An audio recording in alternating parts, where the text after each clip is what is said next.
They say that the Asari Dokubo has been the masterminding and the key planner and the buy man where they buy our people for inside Southeast. I said this our sister, the way they waka waka, don't enter inside the place, the villages where our people don't run finish.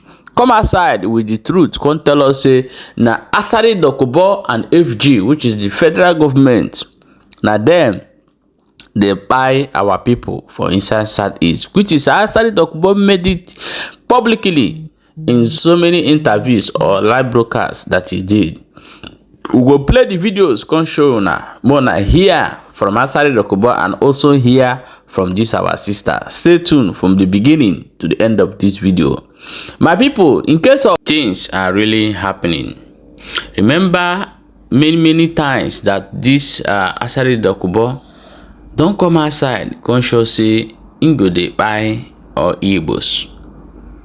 Till today I no see the reaction of the government, because the government is the one who send him this duty is doing today in Igbo land. And since then, a lot of Igbo youth are disappearing. I want you to watch these interviews. Watch these interviews that they ask Asari Dokubo questions and hear the places he's operating. And those places is where you will find most buy where they buy Igbo youth today. Now those areas you go find this heavenly buy. So why so Igbos are so quiet in a thing like this? And this our sister don't waka go find out that all those bag where they for road na Asari Dokubo Boys. All those ones where they for military and all this way they see na see Asari Dokubo Boys be that. My people, make you stay tuned and watch this video where I go play for you right now. Don't forget to do us one favor by sharing this video immediately as you dey watch them, so that you no go forget them. As they share them, so that other people will see they know wetin dey happen for Southeast. This thing is too much. A lot of mothers has become childless because of Asari. Do you have an army of your own that you control? I don't have an army, but I have a private military company that was engaged by the government of Nigerian state. And I've been doing the work for the Nigerian state. Private military companies exist all over the world. We have Black Waters, we have Wagner, we have so many private military companies. They are not even new to Nigeria. The only thing new is that maybe a Nigerian is now providing the same services that South African and Belarusians and other people provided to fight Boko Haram. And this thing, it was on BBC. There was a BBC documentary on South African mercenaries that were in Nigeria, fought in Nigeria. And I listened to the interview where they said they were even sabotaged by the military when they were here. So I have a private military company that is engaged by the government, and we fought.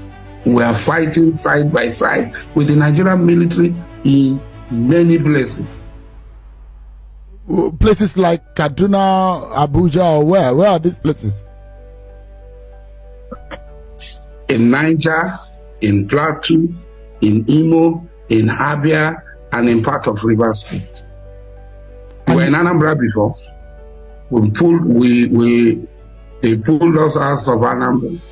We were in Plateau, and we're doing a good job. We're being commended by all the host communities. You can go to this community. You can go to Wase, you can go to Baga, you can go to Chiroro, you can go to the Kaduna Abuja road. We're doing fine. We're being commended. What is the name of this your military group? The company is called Royal Future. Okay. Services Limited.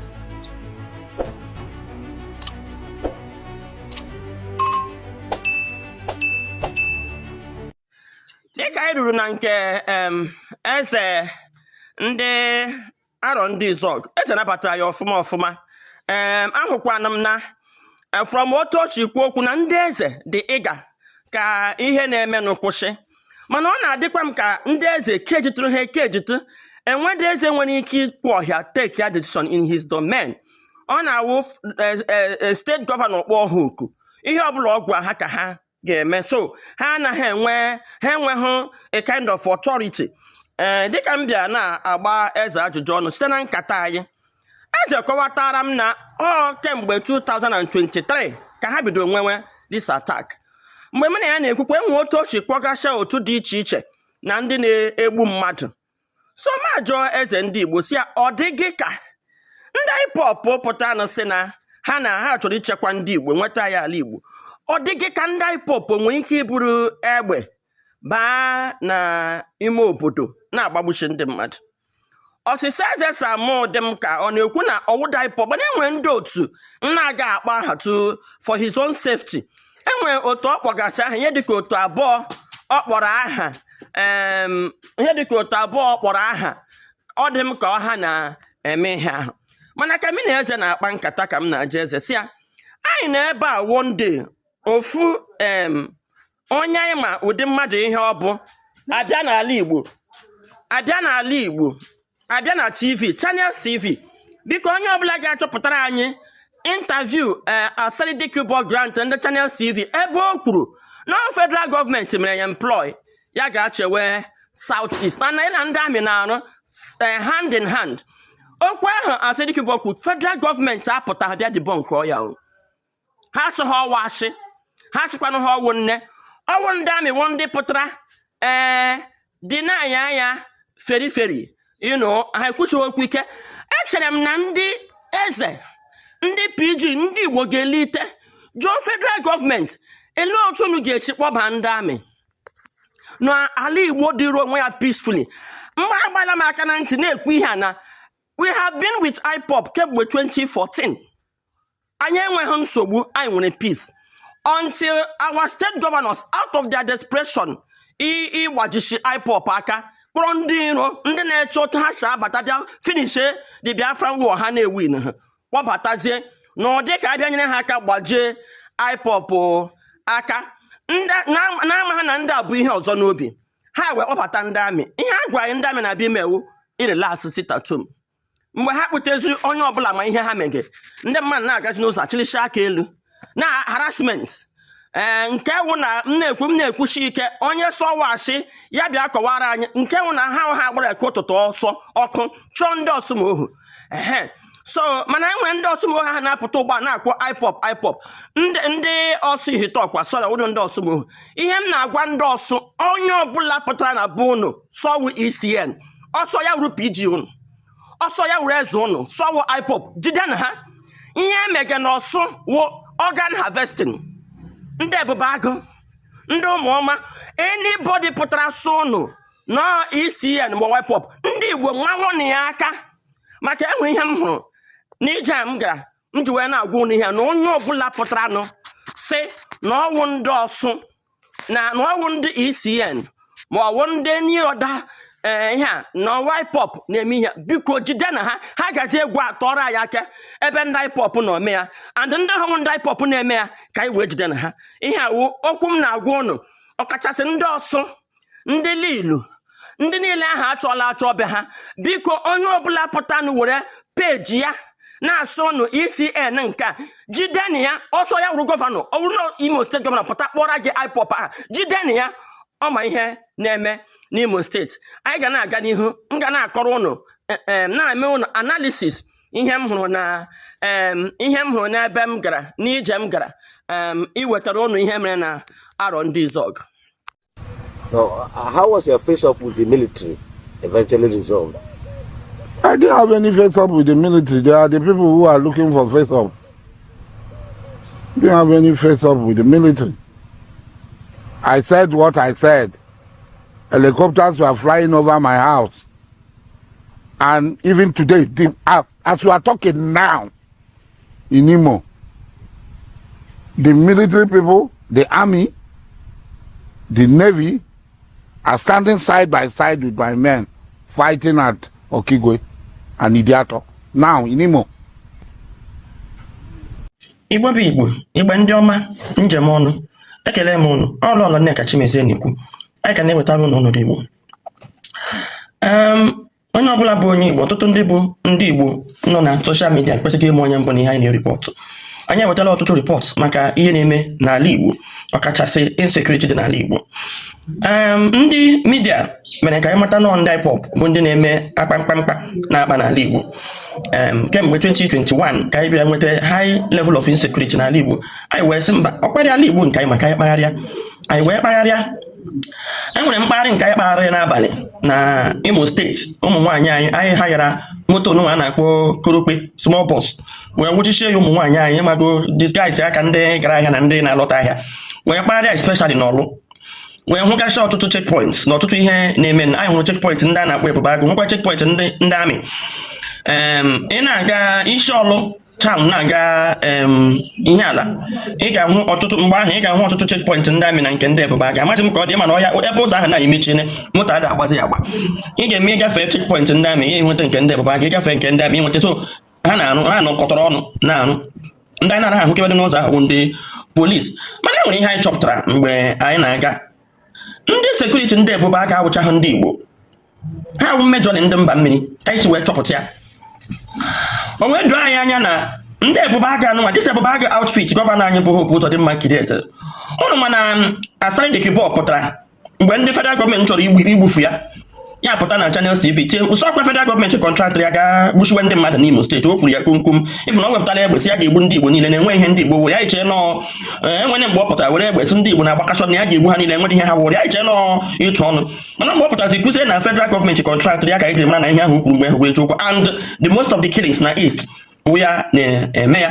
And outfit Igbo niile ebe ọbụla ụnụ nọ na-ege m ntị tata na outfit Asari Dokubo ji wee ma operate n'Imo steeti wụ Ebube Agụ outfit. Na ihe niile anyị na-agarịla n'ala Igbo enwebeghị ebe ihe mere anyị na-agaghị ebe ahụ nye ripọt. Anyị ahụbeghị checkpoint asụ nke ewu nke ndị IPOB ma ọwụ enwebeghị ebe eji wee nwee any sign na IPOB on ground. Ọ dị izi mmadụ ịpụtasị awụ IPOB. IPOB ekwuole na enweghị ndị otu ha jiri mewe ụdị ihe ahụ ma ogbuwe mmadụ na ha chọrọ inweta nwere onwe ha agbaghị egbe atụrụ uchu. Ndị Igbo anyị egeghị ntị. Mana ihe na-agbagwoju m anya bụ na kamgbe Asari Dokubo kwara pụta gwa ihe ha ka Igbo tetu na ihe ha ka Igbo na ya ga-egbu ha, pụtakwa na National TV gwazie Igbo komkom na federal gọọmenti na Imo steeti gọọmenti kọntraktịrị ya ka ya chewe nche n'ala Igbo ọpọ ndị amị ha kpọbatara. Enwebeghị Igbo bụ Igbo ma ndị eze ma ndị town union PG enwebeghị otu ọbụla pụtara jide federal gọọmenti hold ha responsible for the killings in the south east. Ọjụọ eze ihe kpatara eji wee kpọbata onye ama na ọgwụ ekperima ịbịa onye ha ga-eji create an outfit enweghị ike iwechiri. Anyị nwebụ already ndị Imo steeti nwere serious good vigilante na-maintain security ya. Ndị Ebube Agụ anụnwa wụ ndị ga disarm all vigilantes join ndị eze. Obodo ọbụla a ga-achọ ndị eze ha enwere mgbe abịa anachiri ha egbe ndị vigilante. Chetakwanụ na federal gọọmenti aga kụwa prison Imo steeti release ndị ochi niile nọ dị kpụrụ ha kpụọ Asari Dokubo wee recruit wee kpọtasịa ndị ochi na ala Igbo ọkachasị alụ ọlụ ya mee South East crime scene. Ndị isi anyị ndị Igbo ọ dị ka ọ dị ma ihe eji akpọ IPOB ọnụ hapụga onye bịa gwa anyị sụọ ya na-egbu ndị mmadụ. Ebe ọ bụ na ị hapụrụ onye na-egbu gị na-akpọ ya na-anaghị egbu gị, onye ahụ ga-akwụsị igbu gị. Na-akpọ ka Igbo niile lite jụọ federal gọọmenti na Asari Dokubo gwara ụwa niile na federal gọọmenti kọntraktịrị ya ka ọ chebe nche na South East after ha kọntraktịrị ndị amị.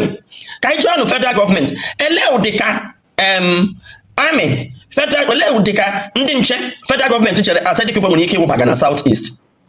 Kedu ihe kpatara na federal gọọmenti emeghị na ndị enyi emeghe Asari Dokubo arrest over this grievous allegation o mere against them?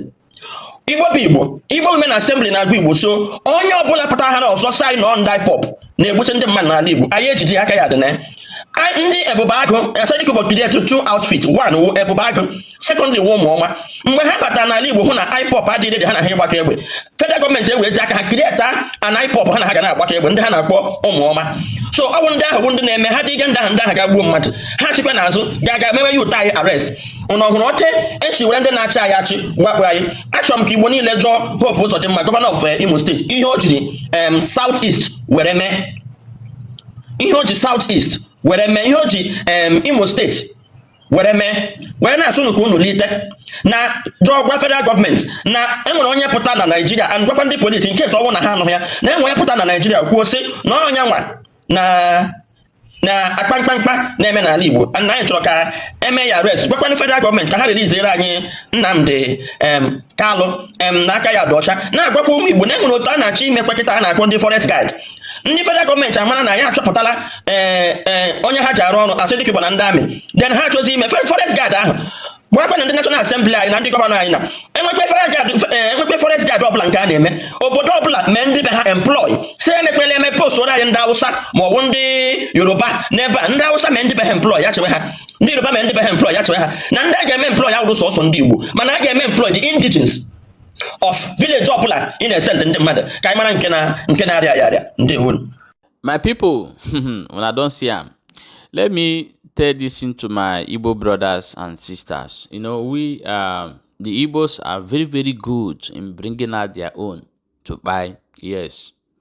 The Fulani are hiding their own. The Hausas are hiding their own. The Yorubas are hiding their own. But Igbos is good to bring their own to buy. There's one adage or one parable in Igbo that says that when they kill a hard man, when the things of the hard man come, they'll be remembering or they'll be looking for that hard man they have already buy. So, the Igbo should learn this thing. I don't say you should support evil, no. But first, make a proper investigation. What is happening and where it's coming from before you conclude. That is my own submission. My people may want to share this video and drop your own opinion for inside comment section as you dey hot.